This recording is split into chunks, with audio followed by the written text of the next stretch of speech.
It's that time of the year where everybody is doing vision boards, planning our future, getting really clear about things, setting new goals, finding new habits to achieve those goals.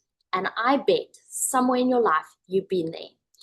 And I bet after some time you sit there and you think, why is this not working?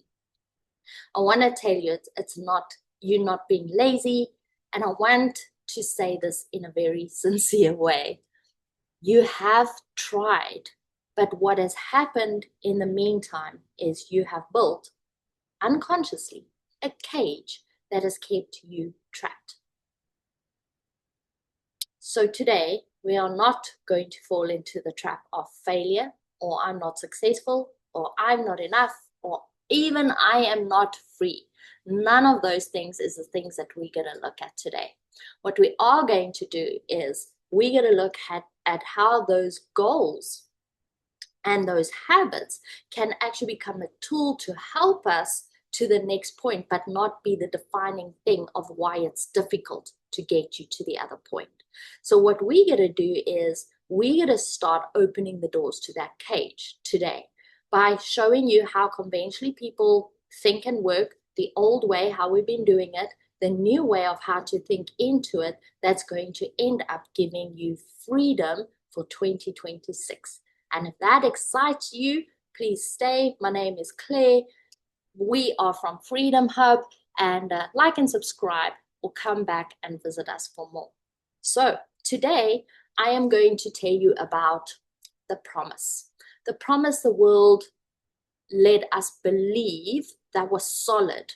But what we're going to do is we're going to look at the old promise and why it's not working in how we are creating a life from that. It doesn't matter if this is in business or life or you personally or your personal growth. It doesn't matter. You can really apply this to any section that you're going into now, or all of them for that matter.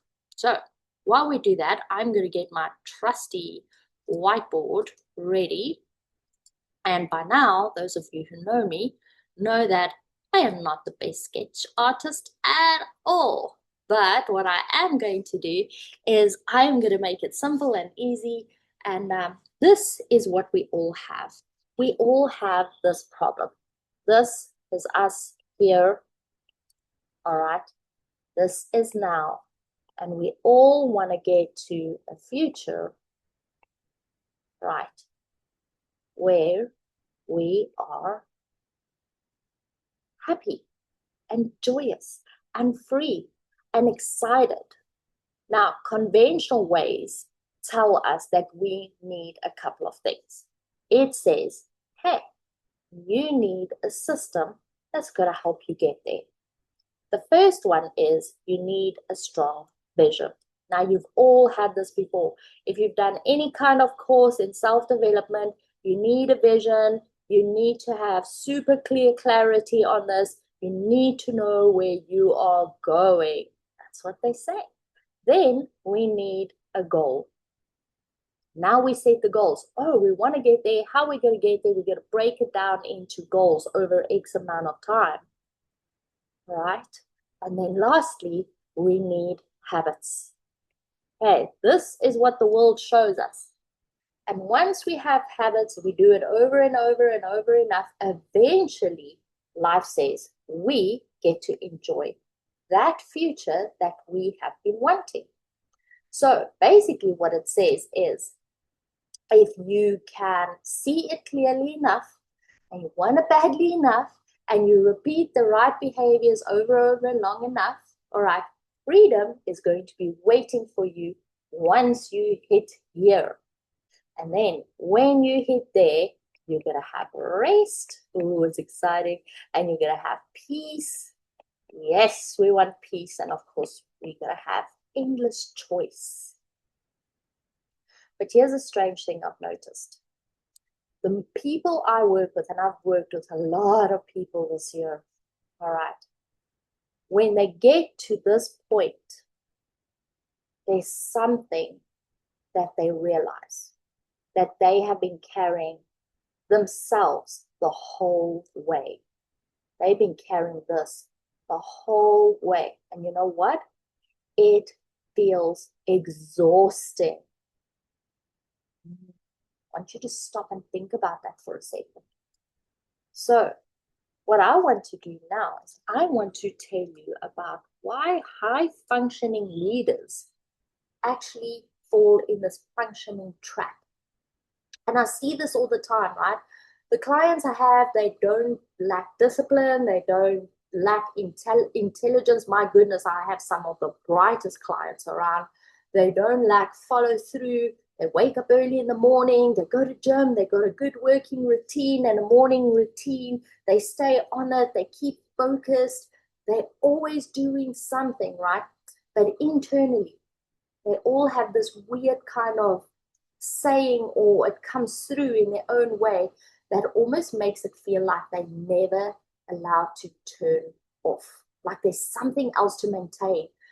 There's something else that needs to fit into a schedule. Or even when I go and rest, it's conditional, right? And they can't exactly say it or articulate it right or put it on paper right. But if you look at it, the system is actually not working. So what do they assume? It must be me. That's the moment where the trap locks, where you think it must be me.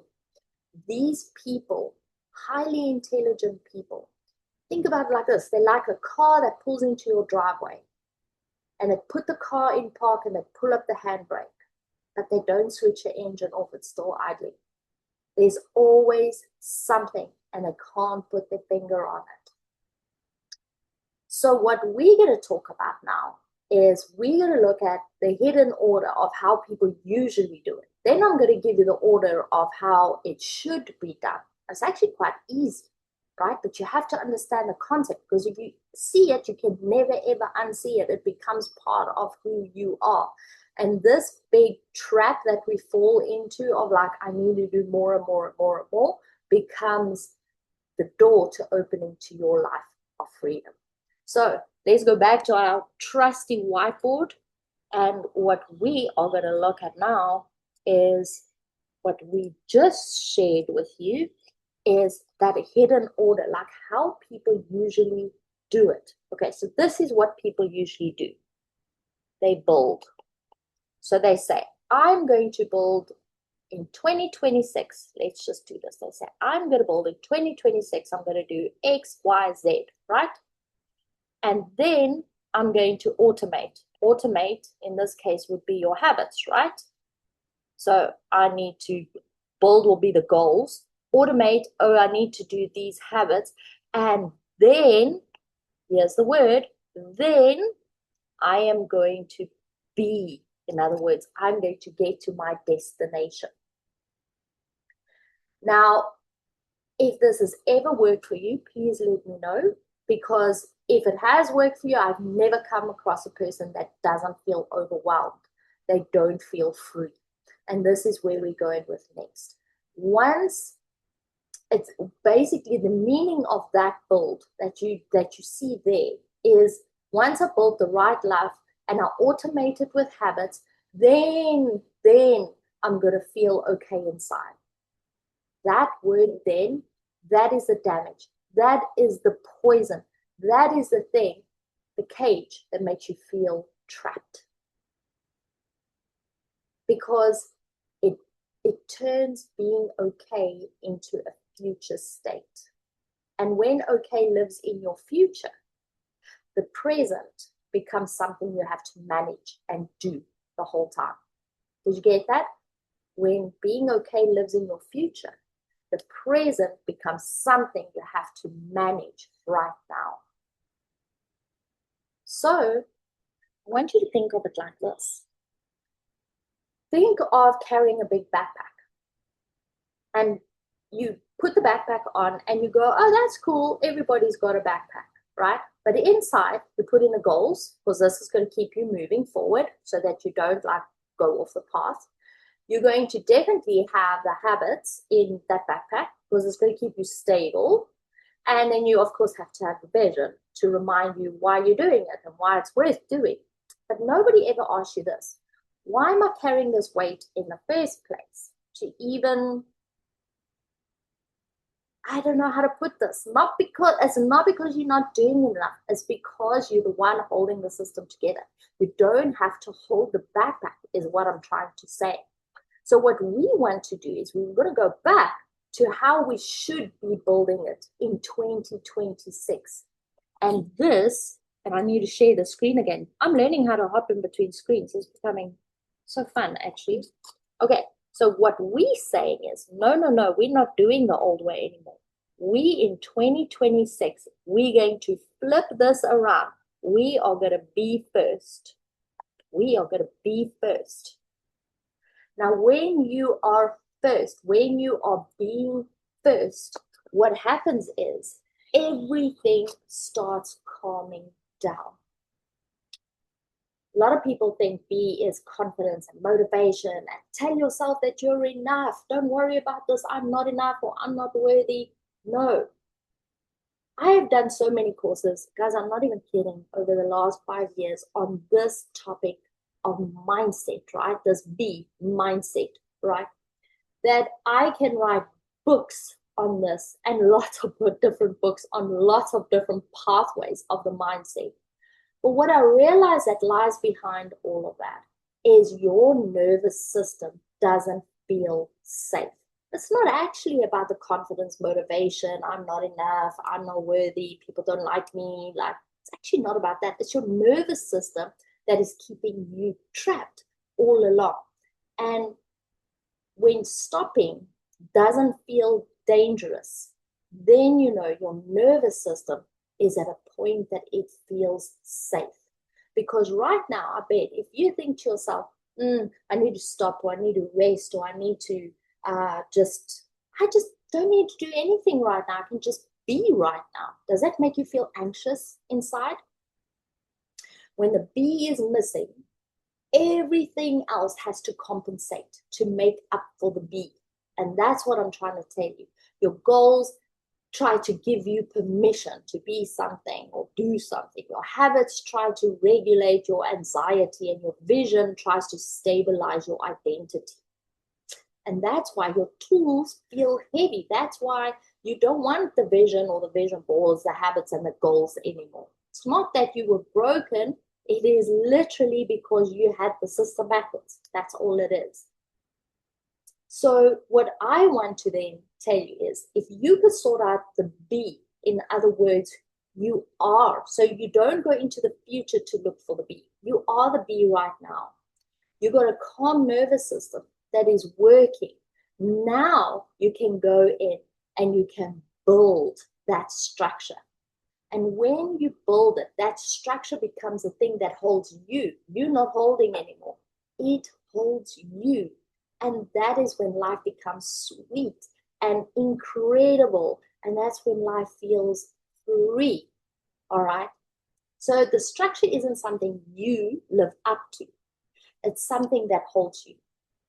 So your plans become external memories. It doesn't faze you as much. Your goals become directional, not defining. In other words, it doesn't mean if I don't do this, I am. No, it's literally pushing you in a direction. You don't have the then, if, what that follows behind it. Your decisions move out of your head because now the decision's already made. You don't have to go and create a decision for who you are. So you're no longer carrying a system anymore. Now the system is carrying you. And that's a defining point here. I hope you get to see how great this is. And lastly, you're going to automate this. And it's kind of the boring kind of freedom. Habits come stone fast. And when habits are in the right place, they almost feel boring. I kid you not. There's no identity attached, no discipline I have to, no like, oh my goodness, instead of watching the timer and like, if I don't do this, I'm a failure. None of that, right? There's no discipline that follows, no self congratulations on the back, you've done this, none of that. If a habit requires willpower, guys, it is too early. Let me say that again. If a habit requires willpower, this is too early.